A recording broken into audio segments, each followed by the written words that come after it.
Hi friends, welcome to Tamil Samayal. இன்னைக்கு நம்ம ரெசிபியில் restaurant ஸ்டைலில் சில்லி இட்லி செய்ய போகிறோம். அதுக்கு நான் ஒரு 10 இட்லி எடுத்திருக்கேன். அதை கட் பண்ணிக்கலாம்.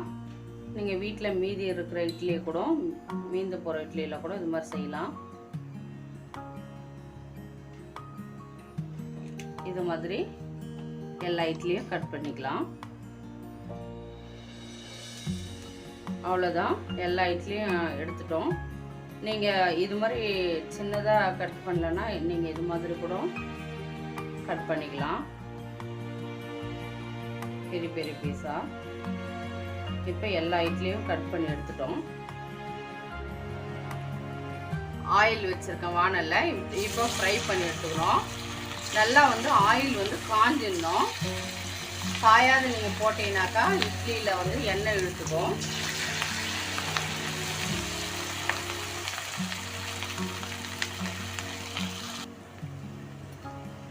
பாருங்க, எண்ணெய் காஞ்ச உடனே போட்டாக்கா நல்லா இப்படி திருப்பி திருப்பி விட்டுக்குங்க.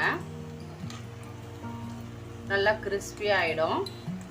எண்ணெய் காயாமல் போட்டால் தான் இட்லியில் எண்ணெய் கோத்துக்கும், நிறைய எண்ணெய் ஆகிடும்.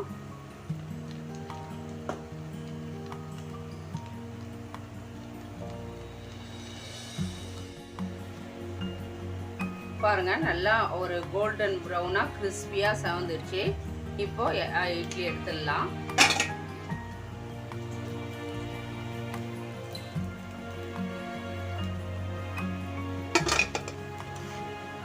இதே மாதிரி எல்லா இட்லியும் போட்டு எடுத்துடலாம்.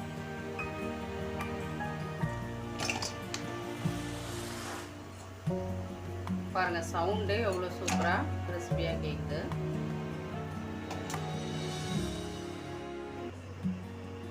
இப்போ எல்லா இட்லிகளையும் நல்லா ஃப்ரை பண்ணி எடுத்துட்டோம். இங்கே பாருங்க எவ்வளோ கிறிஸ்பியாக இருக்கும். உள்ளே சாஃப்டாக இருக்கும், மேலே கிறிஸ்பியாக இருக்கும்.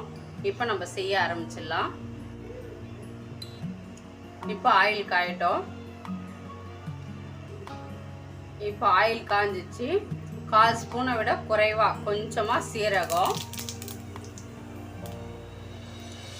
இஞ்சி ஒரு பீஸ், ஒரு 4 பல்லு பூண்டு நல்லா நசுக்கி வச்சுருக்கேன், அதை சேர்த்துடலாம்.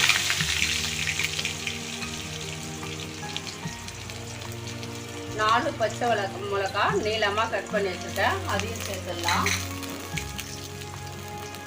4 வெங்காயம் கட் பண்ணி வச்சுருக்கேன், அதையும் சேர்த்துடலாம்.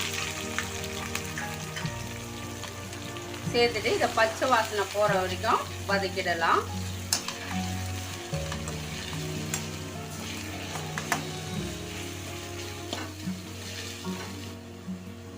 தேவையான அளவு உப்பு சேர்த்து வதக்கினா சீக்கிரமாக வெங்காயம் வதங்கிடும்.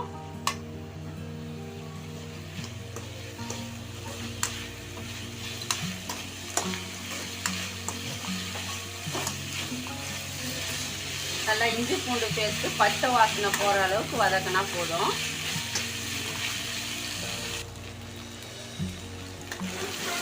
இப்போ பாருங்கள், வெங்காயம் நல்லா வதங்கிடுச்சு. இப்போ ஒரு குடமிளகா, ஒரு பெரிய குடமிளகா கட் பண்ணி வச்சுருக்கேன், அதை சேர்த்து 1 நிமிஷம் வதக்கிடலாம்.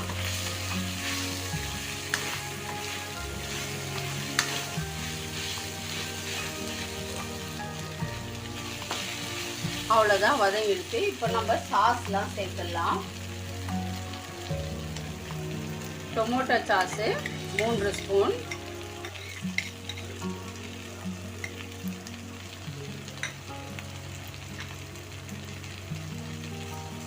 Chilli sauce, red chilli sauce 2 spoon. இது காரமாக இருக்கும், அதிகமாக சேர்க்கக்கூடாது.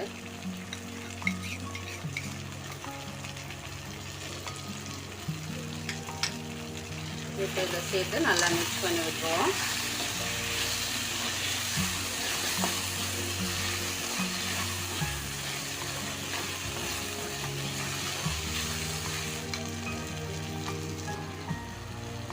அவ்வளோதான்.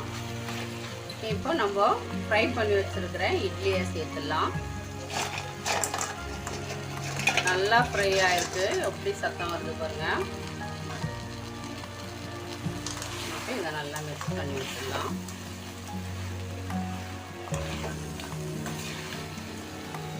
கூடவே கடைசியாக ஒரு கைப்பிடி ஸ்ப்ரிங் ஆனியன். ஸ்ப்ரிங் ஆனியன் இல்லைன்னா பரவாயில்ல, கொத்தமல்லி பொடியாக கட் பண்ணி சேர்த்துக்கோங்க. இப்போ நல்லா கிளறி விட்டுடலாம்.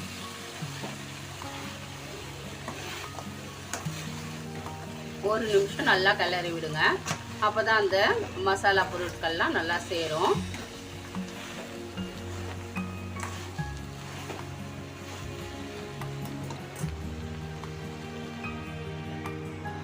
இப்போ கடைசியாக கொஞ்சமாக மிளகுத்தூள், பெப்பர்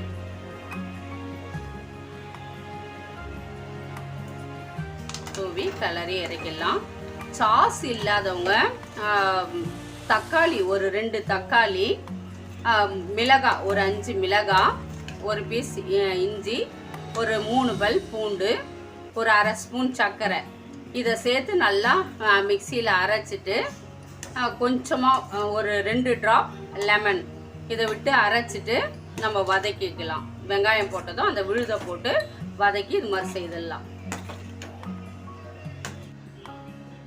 அவ்வளோதான், சூப்பரான chilli restaurant style chilli idli ready ஆயிடுச்சு. ரொம்பவும் டேஸ்ட்டாக இருக்குது.